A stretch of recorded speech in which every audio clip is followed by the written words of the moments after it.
There are some people in the world who fight an unseen battle within themselves 24/7 with a big smile on their face. They never cry, they never crip, they never whine. I call such people warriors because these people know the art of living life, and they're way better than those people who just exist in the world. 6.5 years back, I met a car accident. I was traveling from Balochistan to my hometown, Rahimia Khan. The driver slept, and the car fell in the ditch. As a result of that incident, I sustained multiple injuries. The list is a bit long, don't get scared. Radius ulna of right arm were fractured. Shoulder bone and collarbone were fractured. Lungs and liver were badly injured. The whole rib cage was fractured. But the injury that changed my life and my personality completely was the spinal cord injury. 3 vertebrae of my backbone were completely crushed. It took us an hour or so to find an ambulance in Balochistan. All the effort went in vain because we couldn't find an ambulance. So I was thrown in the back of a Potohar Jeep, and I was rushed to the nearby hospital. In that Jeep, I realized that half of the body was fractured and half was paralyzed. We were rushed to the nearby hospital. There we came to know there was no first aid. I was kicked out. Then I went to another hospital in my hometown where a doctor said, "Take her away, we cannot operate her." And I was like, "Why?"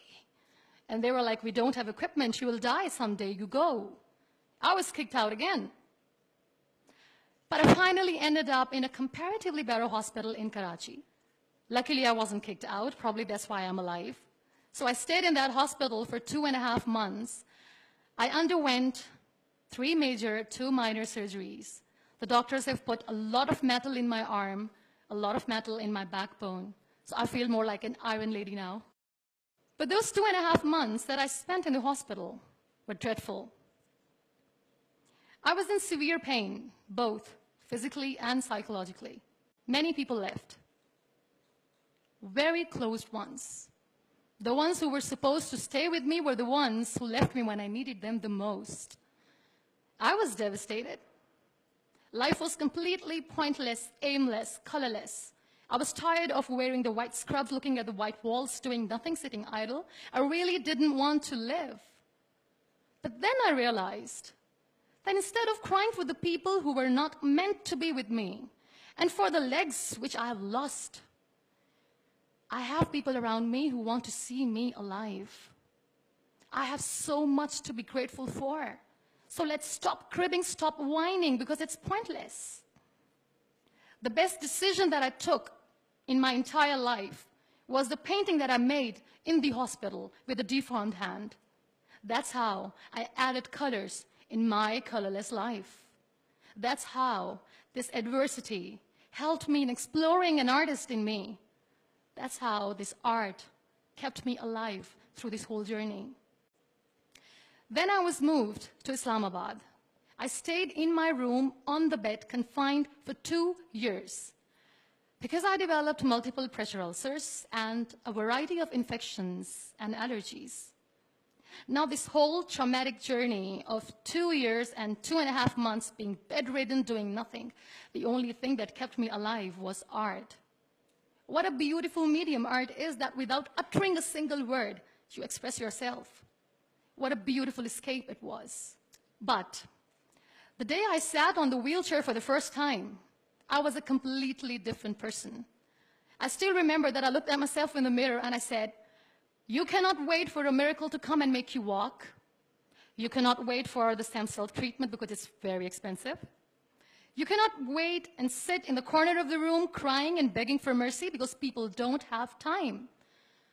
So the only thing that I could do was to accept myself the way I was. The sooner, the better. That's what I did. I really wanted to make myself financially strong. Let's become professional. I started to find some jobs. A very good friend of mine, Fine Day, updated a status on Facebook saying, "We want content writers." And like a cribber, I commented, "I wish I could."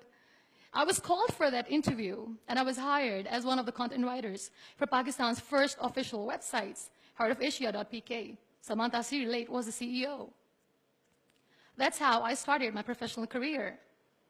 So I was becoming financially strong, stable, content writing was good. I was constantly exhibiting my work in different galleries. I was flourishing as an artist. Life was easy, but I wasn't happy. I was not contented because I was constantly aiming high. I was thinking big. I didn't know how I'm going to do, but I knew that I wanted to do something big for people, for the country.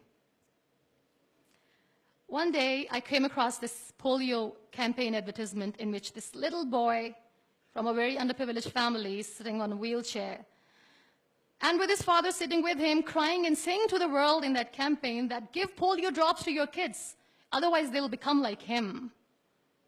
That advertisement shook me from inside. I feel devastated. The way that boy was objectified as an emblem of grief, misery, mercy, lifelessness, nothingness. Such a wrong picture which was being portrayed in media about the persons with disabilities. That's what we are called. That was the day when I decided that I have to change the perception of the people about being on wheelchair. Because being on wheelchair, you can still face the world with a big smile on your face, and you can tell the world that you're happy the way you are. No one has right to objectify us as an emblem of misery or mercy. We are human beings. We breathe. We have souls. We are alive. We feel. We don't need your sympathies. We don't need your empathies. Let us live. No one has right to diss our abilities. We are capable enough to breathe and to live each and every moment of our lives. I recently did a modeling campaign for Toni & Guy, and that makes me Pakistan's first wheelchair-bound model. I'm brand ambassador of the Body Shop Pakistan, and I'm one of the very lucky Pond's Miracle women. It's always good to know that there are very few wheelchair-bound artists in the world, and I'm proud to be one, being a Pakistani, trying to preserve the ethnic jewels of the country in the paintings adorned by very graceful, strong, and powerful Pakistani women, which I paint. Very soon, I'm going to be Pakistan's first wheelchair-bound TV host. And I'm blessed to have a beautiful 3-year-old son, which, he was here, but he was so cranky. Now, you all must be thinking that why I'm using the word wheelchair over and over again in my talk. This is the very perspective I'm talking about. This wheelchair is not my weakness. This wheelchair is not an adversity. This is my strength because the kind of attention that I get when I go anywhere is priceless. Everyone loves to be in the limelight. I have started enjoying to be in the limelight too. This is the very perspective I'm talking about. This wheelchair has given me an opportunity to explore what I had in me, and I never knew it.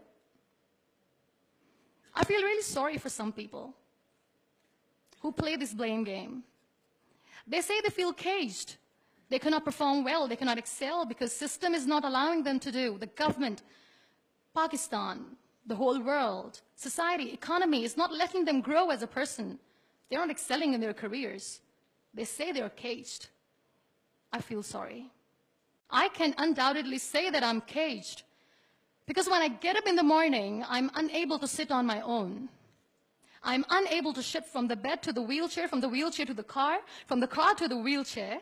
I need an assistant 24/7 to do little things in life. Let's make it more simple. When I feel thirsty at midnight, and when I forget, which I always do, when I forget to keep my water bottle on my nightstand, and when I don't see anyone around to help me, I stay thirsty for the whole night because I'm unable to get a glass of water for myself. I can undoubtedly say that I'm caged by my body, but my mind is free, and so is my soul, and so is my spirit. I can still dream big. I can still think big. I can still aim high. I can still aspire to inspire. Nothing should stop me. This wheelchair should not be the reason or an excuse of not doing anything in life.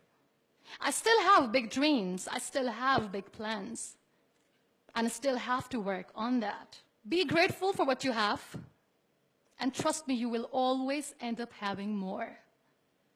And if you'll cry and if you'll crib for the little things in your life, you will never ever have enough. You want to excel? You want to grow? You want to be powerful and passionate and great professionals? Learn the art of converting your adversities into opportunities. The moment you're going to learn it, sky's the limit. So be grateful, be happy, be alive, and don't let anyone diss your abilities. Thank you.